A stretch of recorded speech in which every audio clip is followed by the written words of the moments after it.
Salut à tous et bienvenue pour cette nouvelle vidéo.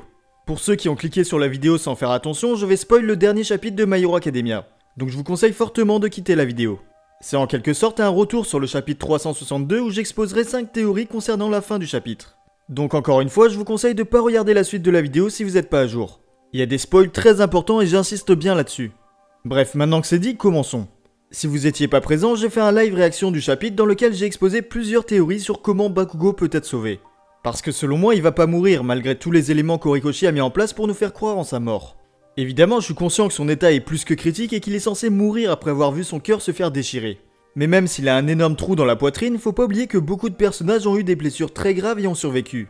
Best Jeanist s'est fait perforer le corps par All for One et a perdu un poumon, Lady Nagant s'est fait exploser mais n'est pas morte, Mr. Compress a perdu la moitié de son ventre et Grand Torino s'est également fait transpercer. Bref, il y a eu de nombreux cas de blessures normalement mortelles mais qui ont été guéris. Maintenant oui, le cœur est le moteur du corps et normalement ses chances de survie sont nulles. Mais avant même de penser à ça, il faut se demander ce que ça apporterait que Bakugo meure. On a déjà vu Deku s'énerver pendant la guerre de libération avec une phase Deku Black à l'arc d'après. Ce serait redondant qu'il pète de nouveau un câble et qu'il retourne à sa phase entre guillemets dark. Parce que pour ceux qui l'ont pas compris, Deku Black voulait tout gérer tout seul justement parce qu'il s'est senti responsable de ce qui est arrivé pendant la guerre. Il pense que par sa faute, Bakugo, Aizawa, Grand Torino et tous ses proches se sont fait gravement blesser. Donc si Bakugo meurt et qu'il retourne dans cette phase où il se sent responsable de la mort de son ami et qu'il veut plus causer du tort à personne, c'est un pas en arrière dans son développement. Donc pour moi l'argument de Bakugo qui doit mourir pour le développement de Deku n'a aucun sens. Et puis même au-delà de ça, le chapitre nous tease un lien avec le One for All. Le deuxième détenteur qui apparaît pile au moment où il se met à voir All Might dans la forme des vestiges, c'est vraiment très bizarre. Même si c'est une métaphore d'une phrase qu'il voulait dire à All Might, c'est pas normal qu'il soit en forme des vestiges. Dans son subconscient, il aurait dû normalement apparaître comme le All Might qu'il a toujours connu. Il y a tellement d'interrogations que pour moi le fait de le faire mourir maintenant n'a aucun sens. Bref, maintenant à partir du fait que je pense pas que Bakugo va mourir, je vais vous donner quelques théories de ce qui pourrait l'aider à survivre. Surtout que n'oublions pas qu'on est dans un shonen, qui plus est dans un monde où les gens ont des super pouvoirs. Donc soigner Bakugo ou au moins le maintenir en vie n'est pas impossible. Déjà on sait que Denki et Momo sont à UA et donc dans les parages. Ils peuvent donc intervenir pour au moins l'aider à le maintenir en vie. Denki peut relancer un cœur qui s'est arrêté avec son électricité, même si là le problème c'est qu'il est perforé. Cependant, Momo pourrait potentiellement créer un cœur artificiel avec son alter. Si elle peut pas créer un vrai cœur organique, il est possible d'avoir un cœur artificiel. Une combinaison des deux pourrait au moins leur donner un peu plus d'importance dans cette guerre. Et même si je pense pas vraiment qu'ils vont le sauver, ça reste un minimum probable. Mais encore faut-il trouver un chirurgien. Honnêtement, je pense qu'en temps de guerre, il y a forcément des médecins pas loin de chaque zone. Mais pour moi, l'un des personnages qui pourrait avoir son importance, c'est Best Jeanist. En effet, pour ceux qui sont pas au courant, il a la capacité de contrôler tous les fibres. Et j'ai bien dit tous, y compris les fibres musculaires. Il pourrait ainsi aider à refermer le trou dans le cœur de Bakugo. Leur relation prendrait donc une autre dimension puisqu'on le rappelle, il est le mentor de Bakugo. D'ailleurs, si Shigaraki le laisserait certainement pas faire, je vois bien les élèves qui pour le moment ne participent pas au combat s'interposer.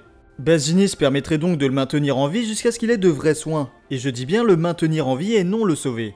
Parce que pour le sauver définitivement, je vois que deux solutions. J'écarte la possibilité de Eri qui le rembobine parce que ce serait trop facile et pas intéressant.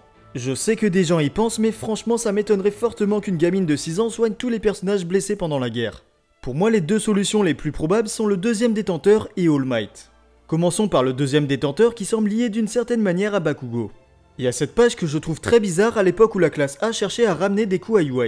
Il laissait sous-entendre qu'il pouvait aider Deku d'une certaine manière sans donner plus de détails.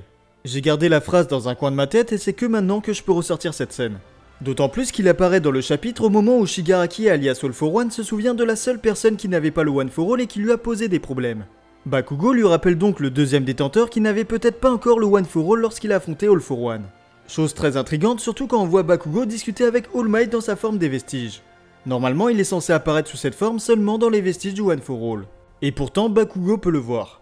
Comme je l'ai dit au début, si c'était juste une métaphore des dernières pensées de Bakugo, on aurait vu All Might dans sa forme normale. Les vestiges sont liés au One for All et on peut pas dissocier les deux. Également, depuis son éveil au chapitre 360, Bakugo peut créer des explosions dans tout son corps. Et ces explosions sont représentées par des étoiles qui sont similaires au One for All. Peut-être que le deuxième détenteur ou son alter sont liés à Bakugo et au One for All, mais honnêtement, j'ai aucune idée de ce que ça pourrait être. Il y a aussi la possibilité que l'alter du deuxième détenteur puisse soigner Bakugo quand Deku arrivera.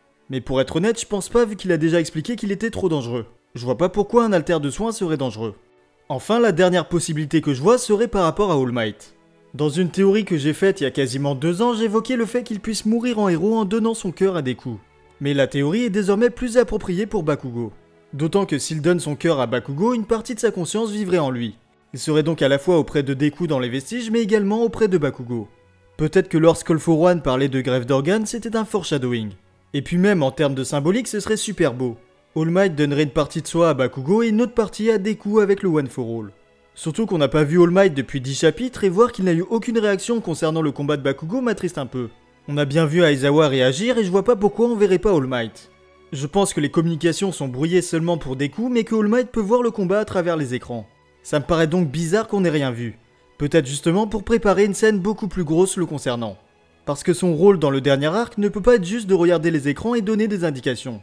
All Might reste le plus grand héros de tous les temps et le personnage doit mourir de la plus belle des manières en sauvant la vie de Bakugo. Et vous, est-ce que vous pensez que Bakugo va mourir ou bien est-ce qu'il va rester en vie? Donnez-moi toutes vos théories dans les commentaires. Bref, voilà, c'est la fin de cette vidéo théorie sur le chapitre 362. J'espère qu'elle vous aura plu. Si c'est le cas, n'oubliez pas de mettre le petit pouce bleu pour me soutenir. N'oubliez pas non plus que vous pouvez me suivre sur Twitch chaque dimanche pour discuter du chapitre en live. Sur ce, je vous dis à la prochaine pour de nouvelles théories. Tchuss!